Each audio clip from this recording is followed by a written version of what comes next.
ನಮಸ್ಕಾರ, welcome to my channel. ನಾನು ಮೌನೇಶ್ ವಾಲಿಕಾರ್. ಇವತ್ತಿನ ಈ ವಿಡಿಯೋದಲ್ಲಿ ಪೌರ ಕಾರ್ಮಿಕ ಹುದ್ದೆಗೆ ಅರ್ಜಿಗಳನ್ನು ಆಹ್ವಾನ ಮಾಡಿದ್ದಾರೆ. ಈ ಹುದ್ದೆಗೆ ಯಾವ ರೀತಿಯಾಗಿ ಅರ್ಜಿ ಸಲ್ಲಿಸಬೇಕು ಮತ್ತು ಇದಕ್ಕೆ ಬೇಕಾದಂಥ ವಿದ್ಯಾರ್ಹತೆ, ವಯೋಮಿತಿ, ವೇತನ ಎಲ್ಲದರ ಬಗ್ಗೆ ಸಂಪೂರ್ಣವಾಗಿ ಈ ವಿಡಿಯೋದಲ್ಲಿ ತಿಳಿಸಿಕೊಡ್ತೇನೆ. ಅದಕ್ಕಿಂತ ಮುಂಚೆ ಇನ್ನೂ ಯಾರು ನನ್ನ ಚಾನಲ್ನ ಸಬ್ಸ್ಕ್ರೈಬ್ ಮಾಡ್ಕೊಂಡಿಲ್ಲ, ದಯವಿಟ್ಟು ಸಬ್ಸ್ಕ್ರೈಬ್ ಮಾಡ್ಕೊಳ್ಳಿ. ಪೌರ ಕಾರ್ಮಿಕ ಹುದ್ದೆಗೆ ಅರ್ಜಿಗಳನ್ನು ಆಹ್ವಾನ ಮಾಡಲಾಗಿದೆ. ವಿಜಯಪುರ ಸಿಟಿ ಕಾರ್ಪೊರೇಷನ್ ಖಾಲಿ ಇರುವ ಹುದ್ದೆಗಳನ್ನು ಭರ್ತಿ ಮಾಡಲು ಅರ್ಹ ಮತ್ತು ಆಸಕ್ತ ಅಭ್ಯರ್ಥಿಗಳಿಂದ ಅರ್ಜಿಯನ್ನು ಆಹ್ವಾನಿಸಲಾಗಿದೆ. ಈಗಾಗಲೇ ಅರ್ಜಿ ಸಲ್ಲಿಕೆ ಪ್ರಾರಂಭವಾಗಿದ್ದು, ಆಸಕ್ತ ಅಭ್ಯರ್ಥಿಗಳು ಮಾರ್ಚ್ 5ರೊಳಗೆ ಆಫ್ಲೈನ್ನಲ್ಲಿ ಅರ್ಜಿಗಳನ್ನು ಸಲ್ಲಿಸಬಹುದಾಗಿದೆ. ಮತ್ತು ಈ ಹುದ್ದೆಗೆ ಅರ್ಜಿಗಳನ್ನು ಸಲ್ಲಿಸಲು ಕೊನೆಯ ದಿನಾಂಕವನ್ನು ನೋಡೋದಾದರೆ, ಅರ್ಜಿ ಸಲ್ಲಿಕೆ ಅಂತಿಮ ದಿನಾಂಕ 5/3/2024. ಈ ಹುದ್ದೆಗೆ ಅರ್ಜಿಗಳನ್ನು ಸಲ್ಲಿಸಲು ಕೊನೆಯ ದಿನಾಂಕವಾಗಿರುತ್ತದೆ. ಆದಷ್ಟು ಬೇಗ ಇದಕ್ಕೆ ಅರ್ಹತೆ ಇರುವಂತಹ ಅಭ್ಯರ್ಥಿಗಳು ಈ ಹುದ್ದೆಗೆ ಅರ್ಜಿಗಳನ್ನು ಸಲ್ಲಿಸಿ. ಈ ಹುದ್ದೆಗೆ ಯಾವ ರೀತಿಯಾಗಿ ಆಯ್ಕೆ ಪ್ರಕ್ರಿಯೆ ಇರಲಿದೆ ಅಂದರೆ, ಅಭ್ಯರ್ಥಿಯು ಹೊಂದಿರುವ ಕೆಲಸದ ಅನುಭವದ ಆಧಾರದ ಮೇಲೆ ಹುದ್ದೆಗೆ ಆಯ್ಕೆ ಮಾಡಿಕೊಳ್ಳಲಾಗುವುದು. ಅದೇ ರೀತಿಯಾಗಿ ಈ ಹುದ್ದೆಗೆ ಅರ್ಜಿ ಸಲ್ಲಿಸತಕ್ಕಂಥ ಅಭ್ಯರ್ಥಿಗಳಿಗೆ ವಿದ್ಯಾರ್ಹತೆಯನ್ನು ನೋಡೋದಾದರೆ, ಹುದ್ದೆಗೆ ಯಾವುದೇ ರೀತಿಯಾದಂಥ ಶೈಕ್ಷಣಿಕ ವಿದ್ಯಾರ್ಹತೆಯನ್ನು ನಿಗದಿಪಡಿಸಿರುವುದಿಲ್ಲ. ಅಭ್ಯರ್ಥಿಗಳು ಯಾವುದೇ ರೀತಿಯಾದಂಥ ವಿದ್ಯಾರ್ಹತೆ ಪಡೆದಿಲ್ಲವೆಂದರೂ ಈ ಹುದ್ದೆಗೆ ಅರ್ಜಿಗಳನ್ನು ಸಲ್ಲಿಸಬಹುದು. ಅದೇ ರೀತಿಯಾಗಿ ಈ ಹುದ್ದೆಗೆ ಅರ್ಜಿ ಸಲ್ಲಿಸಲು ಆಫ್ಲೈನ್ ಮೂಲಕ ಮಾತ್ರ ಅವಕಾಶವಿದ್ದು, ಇಲ್ಲಿ ಒಂದು ಅಡ್ರೆಸ್ ಕೊಟ್ಟಿದ್ದಾರೆ. ಆ ಅಡ್ರೆಸ್ ಮೂಲಕ ನೀವು ಆಫ್ಲೈನ್ ಮೂಲಕ ಅರ್ಜಿಗಳನ್ನು ಸಲ್ಲಿಸಬಹುದಾಗಿದೆ.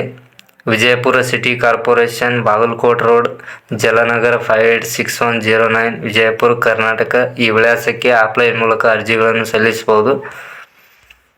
ಪ್ರಮುಖವಾಗಿ ಹುದ್ದೆಗಳ ವಿವರಗಳನ್ನು ನೋಡೋದಾದರೆ, ಇಲ್ಲಿ ಖಾಲಿ ಇರ್ತಕ್ಕಂಥ ಹುದ್ದೆಗಳು ಪೌರ ಕಾರ್ಮಿಕ ಹುದ್ದೆಗಳು. ಇಲ್ಲಿ ಖಾಲಿ ಇರ್ತಕ್ಕಂಥ ಒಟ್ಟು ಹುದ್ದೆಗಳು 93 ಹುದ್ದೆಗಳು ಇಲ್ಲಿ ಖಾಲಿ ಇದ್ದು, ಆಸಕ್ತ ಅಭ್ಯರ್ಥಿಗಳು ಈ ಹುದ್ದೆಗೆ ಅರ್ಜಿಗಳನ್ನು ಸಲ್ಲಿಸಬಹುದು. ಮತ್ತು ಈ ಹುದ್ದೆಗೆ ಅರ್ಜಿ ಸಲ್ಲಿಸಲು ಇರಬೇಕಾದಂಥ ವಯೋಮಿತಿಯನ್ನು ನೋಡೋದಾದರೆ, ಅರ್ಜಿ ಸಲ್ಲಿಸುವ ಅಭ್ಯರ್ಥಿಯು ಕನಿಷ್ಠ 18 ವರ್ಷದಿಂದ ಗರಿಷ್ಠ 55 ವರ್ಷದೊಳಗಿರಬೇಕಾಗಿರುತ್ತದೆ.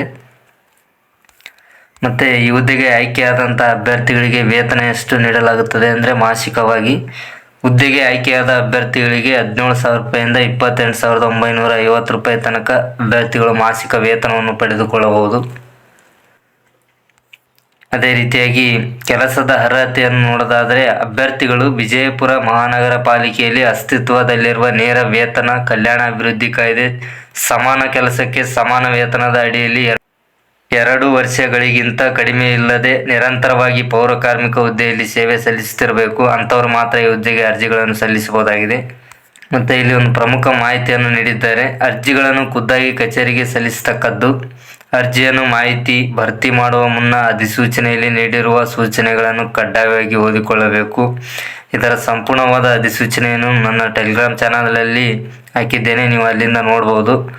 ಅದರಲ್ಲಿ ಏನೇನಿದೆ ಎಲ್ಲದರ ಬಗ್ಗೆ ಸಂಪೂರ್ಣವಾಗಿ ಓದಿಕೊಂಡು ಈ ಹುದ್ದೆಗೆ ಅರ್ಜಿಗಳನ್ನು ನೀವು ಸಲ್ಲಿಸಬಹುದಾಗಿದೆ. ಅದೇ ರೀತಿಯಾಗಿ ಹಾಗೂ ನೀಡಿರುವ ಸೂಚನೆಗಳನ್ವಯವೇ ಅರ್ಜಿಗಳನ್ನು ಭರ್ತಿ ಮಾಡತಕ್ಕದ್ದು. ಅಂದರೆ ಇಲ್ಲಿ ಯಾವ ರೀತಿಯಾಗಿ ಅರ್ಜಿಗಳನ್ನು ಸಲ್ಲಿಸಬೇಕು ಎಲ್ಲದರ ಬಗ್ಗೆ ಸಂಪೂರ್ಣವಾದಂಥ ಮಾಹಿತಿ ಆ ನೋಟಿಫಿಕೇಷನಲ್ಲಿದೆ. ಅದು ನನ್ನ ಟೆಲಿಗ್ರಾಮ್ ಚಾನಲ್ನಲ್ಲಿದೆ, ಅಲ್ಲಿ ನೀವು ಪಡೆದುಕೊಳ್ಳಬಹುದು. ಅದೇ ರೀತಿಯಾಗಿ ತಪ್ಪು ಮಾಹಿತಿಗಳನ್ನು ನೀಡಿ ಅರ್ಜಿ ಸಲ್ಲಿಸಿದಲ್ಲಿ ಅಂಥ ಅರ್ಜಿಗಳನ್ನು ತಿರಸ್ಕರಿಸುವುದು ಅಲ್ಲದೆ ಅಂಥವರ ವಿರುದ್ಧ ಪಾಲಿಕೆ ಕಾನೂನು ಕ್ರಮ ಕೈಗೊಳ್ಳುತ್ತದೆ. ಮತ್ತು ಇನ್ನೂ ಹೆಚ್ಚಿನ ಮಾಹಿತಿಯನ್ನು ನೀವು ಪಡೆದುಕೊಳ್ಳಲು www.vijayapuracity.mrc.gov ನಲ್ಲಿ ನೀವು ಇನ್ನೂ ಹೆಚ್ಚಿನ ಮಾಹಿತಿಯನ್ನು ಪಡೆದುಕೊಳ್ಳಬಹುದಾಗಿದೆ. ಈ ಹುದ್ದೆಗೆ ಅರ್ಹರಿರುವ ಆಸಕ್ತ ಅಭ್ಯರ್ಥಿಗಳು ಈ ಹುದ್ದೆಗೆ ಅರ್ಜಿಗಳನ್ನು ಸಲ್ಲಿಸಿ ಇದರ ಸದುಪಯೋಗವನ್ನು ಪಡೆದುಕೊಳ್ಳಿ. ಇದಿಷ್ಟು ಈ ವಿಡಿಯೋದ ಮಾಹಿತಿ. ಈ ವಿಡಿಯೋದಲ್ಲಿ ಎಲ್ಲದರ ಬಗ್ಗೆ ಸಂಪೂರ್ಣವಾಗಿ ತಿಳಿಸಿಕೊಟ್ಟಿದ್ದೇನೆ. ಈ ಹುದ್ದೆಗೆ ಯಾವ ರೀತಿಯಾಗಿ ಅರ್ಜಿಗಳನ್ನು ಸಲ್ಲಿಸಬೇಕು ಮತ್ತು ವೇತನ, ವಯೋಮಿತಿ ಮತ್ತು ಆಯ್ಕೆ ಪ್ರಕ್ರಿಯೆ ಯಾವ ರೀತಿಯಾಗಿದೆ ಎಲ್ಲದರ ಬಗ್ಗೆ ಸಂಪೂರ್ಣವಾಗಿ ತಿಳಿಸಿಕೊಟ್ಟಿದ್ದೇನೆ. ಇಲ್ಲಿಗೆ ವಿಡಿಯೋ ಮುಗಿಸ್ತಾ ಇದ್ದೀನಿ. ಇನ್ನೂ ಯಾರು ನನ್ನ ಚಾನಲ್ನ ಸಬ್ಸ್ಕ್ರೈಬ್ ಮಾಡ್ಕೊಂಡಿಲ್ಲ, ದಯವಿಟ್ಟು ಸಬ್ಸ್ಕ್ರೈಬ್ ಮಾಡ್ಕೊಳ್ಳಿ. ಅದೇ ರೀತಿಯಾಗಿ ವಿಡಿಯೋನ ಹೆಚ್ಚು ಜನರಿಗೆ ಶೇರ್ ಮಾಡಿ. ಧನ್ಯವಾದಗಳು.